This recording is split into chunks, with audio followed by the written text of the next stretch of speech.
मणिपुर में violence start होने के दो मेजर रीजंस हैं। पहला तो गवर्नमेंट की इविक्शन ड्राइव, जिसके चलते वो ट्राइबल्स को जो रिजर्व फॉरेस्ट एरियाज़ हैं वहाँ से इविक्ट कर रहे थे, और दूसरा inclusion of Meiteis in the ST category.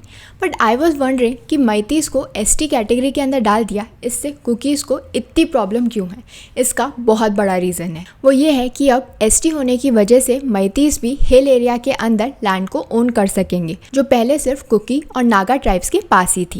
ये रिस्ट्रिक्शन मैतीस पर इसलिए लगा हुआ था ताकि मणिपुर के अंदर जो इंडिजिनस ट्राइबल कम्युनिटीज़ हैं उनके लैंड राइट्स और इंटरेस्ट को प्रोटेक्ट किया जा सके। और इन रिस्ट्रिक्शंस को लॉ गवर्न करता है under the Manipur land revenue and land reforms act 1960। और इसी क्लैश के चलते मणिपुर में लास्ट 2 डेज में एक नया डेवलपमेंट हुआ है, according to which out of the total 60 MLAs of Manipur जो 10 MLAs हैं वो डिमांड कर रहे हैं सेपरेट एडमिनिस्ट्रेशन, जिसमें से 7 MLAs रूलिंग पार्टी बीजेपी के हैं, और दूसरी तरफ मैतीस डिमांड कर रहे हैं कि NRC को लागू किया जाए, यानी नेशनल रजिस्टर ऑफ सिटीजन्स, ताकि वो लोग जो कि इलीगली रह रहे हैं उनको इविक्ट किया जा सके। आज के हमारे वीडियो में हम समझेंगे कि जो MLAs हैं वो एडमिनिस्ट्रेशन को क्यों अलग करना चाहते हैं, और वो कौन से लॉस हैं जो कि रिस्ट्रिक्ट करते हैं मैतीस को from purchasing land in the hill area of Manipur. अगर हम मणिपुर को देखें तो वैसे तो मणिपुर के अंदर 16 डिस्ट्रिक्ट्स हैं, लेकिन ओवरऑल देखा जाए तो मणिपुर को 2 पार्ट्स में डिवाइड कर रखा है, एक है वैली रीजन और एक है हिल रीजन। अगर हम हिल एरिया की बात करें तो बेसिकली ये बल्क है ऑफ मणिपुर्स जोग्राफिकल एरिया, और यहाँ पे 15 नागा ट्राइब्स और कुकी ग्रुप रहते हैं।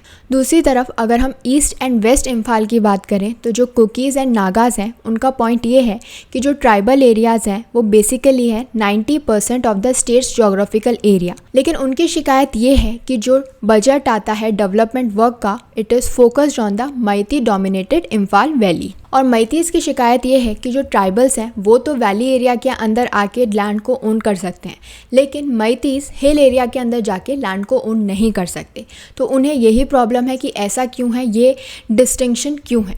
ऐसे लॉज इसलिए बनाए गए थे ताकि जो ट्राइबल्स हैं उन्हें प्रोटेक्ट किया जा सके। So Manipur land revenue and land reforms act 1960 के सेक्शन 158 के अकॉर्डिंग कोई भी पर्सन जो कि ट्राइबल नहीं है वो हिल एरिया के अंदर लैंड ओन नहीं कर सकता, वो प्रोहिबिटेड है from buying land in the hills. लेकिन अगर फिर भी किसी ऐसे मेंबर को लैंड ट्रांसफ़र हो रही है जो कि ट्राइब का नहीं है, तो उस केस में एक रिटन परमिशन चाहिए होगी फ्रॉम दी डेप्यूटी कमिश्नर, और जो डेप्यूटी कमिश्नर है वो भी ऐसा तभी कर पाएगा अगर उसको कंसेंट मिली हो डिस्ट्रिक्ट काउंसिल से। लेकिन अब हाईकोर्ट के ऑर्डर के बाद क्योंकि अब मैतीस को भी शेड्यूल्ड ट्राइब्स में कंसिडर किया जा रहा है, तो इस तरीके की किसी भी परमिशन की ज़रूरत नहीं है। शेड्यूल्ड एरिया और ट्राइब्स के जो इश्यूज़ और स्पेसिफिक लॉज हैं ये सिर्फ मणिपुर के लिए ही नहीं बल्कि नॉर्थ ईस्ट के असम, मेघालय, त्रिपुरा और मिजोरम में भी हैं, जो कि गवर्न होते हैं by the provisions of the 6th schedule under the Indian constitution. So हम देख सकते हैं कि कैसे गवर्नमेंट ढेर सारे मेजर्स लेती है to protect these scheduled tribes and scheduled areas,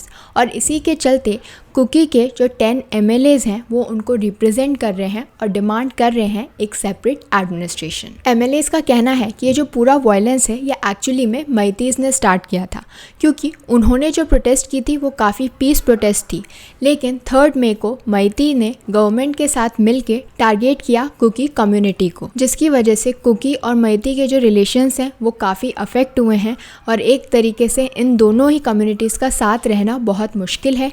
इसीलिए इट्स बेटर कि जो एडमिनिस्ट्रेशन है वो अलग हो जाए। और वो टारगेट कर रहे हैं मणिपुर की स्टेट गवर्नमेंट को। उनका कहना है कि जो गवर्नमेंट है it has failed in protecting the Kuki community, और इसीलिए वो यूनियन ऑफ इंडिया से डिमांड कर रहे हैं एक सेपरेट एडमिनिस्ट्रेशन की अंडर दी इंडियन कॉन्स्टिट्यूशन, ताकि वो पीसफुली मणिपुर के अंदर रह सकें। लेकिन बहुत लोगों का ये भी कहना है कि ये जो MLAs हैं जो कि रिप्रेजेंट कर रहे हैं कुकी पीपल को, ये बेसिकली एंडोर्स कर रहे हैं there political aspiration of separation from the state of Manipur.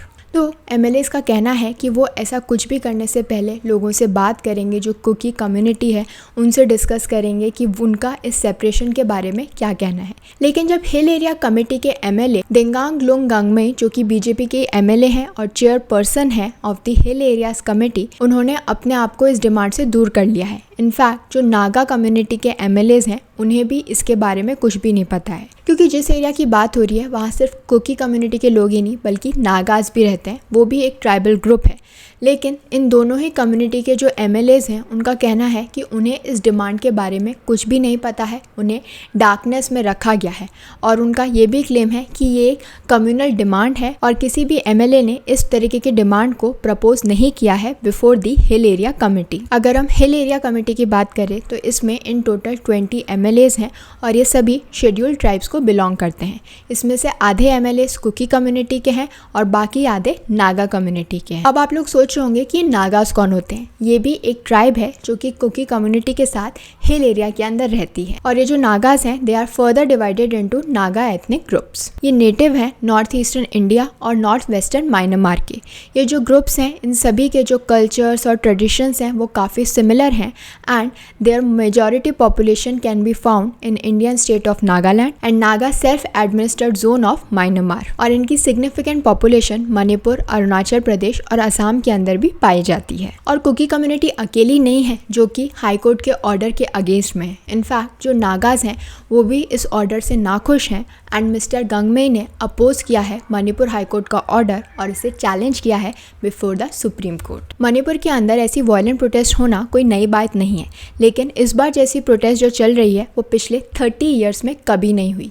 Last 1993 के अंदर जो हिंदी मैतीज हैं दे क्लैश विद दी पंगल्स जो कि मुस्लिम्स हैं और इस क्लैश ने बहुत ही वायलेंट रूप ले लिया था involving the tribal Nagas and Kukis, जिसके चलते hundreds of Kukis were massacred in a single day and thousands were driven from their homes. और 1993 के बाद अब ऐसी सिचुएशन सामने आई है जिसके चलते 73 लोगों की डेथ हो चुकी है, 231 आर इंजर्ड और 1700 हाउसेस जो कि रिलीजियस प्लेसेस भी इंक्लूड करते हैं जिसे जला दिया गया है इन दिस एथनिक वायलेंस जिसने पूरे नॉर्थ ईस्टर्न स्टेट को हिला के रख दिया है। और ये जो वायलेंस है ये कंट्रोल नहीं हो पा रहा है।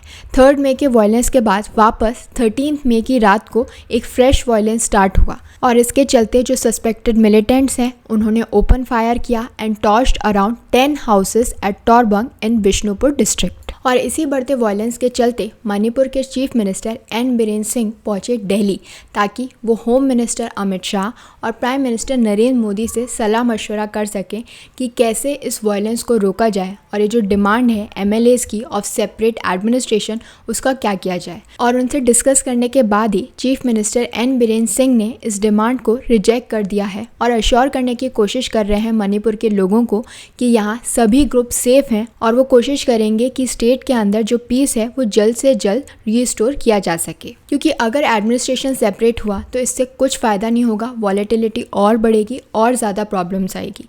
एक चीज़ जो की जा सकती है वो ये है कि मणिपुर को भी 6 शेड्यूल का पार्ट बना दिया जाए। जैसे बाकी नॉर्थ ईस्टर्न स्टेट्स के जो शेड्यूल्ड ट्राइब्स हैं, शेड्यूल्ड एरियाज़ हैं वो प्रोटेक्टेड हैं कॉन्स्टिट्यूशन के अंदर, वैसे ही मणिपुर को भी प्रोटेक्ट किया जाए, क्योंकि अभी तक 6 शेड्यूल के अंदर मणिपुर शामिल है या नहीं वही एक बहुत बड़ा सवाल है। So this was all about Manipur crisis. I hope this information was helpful to all of you. Please do like, share and subscribe to my channel. Thank you.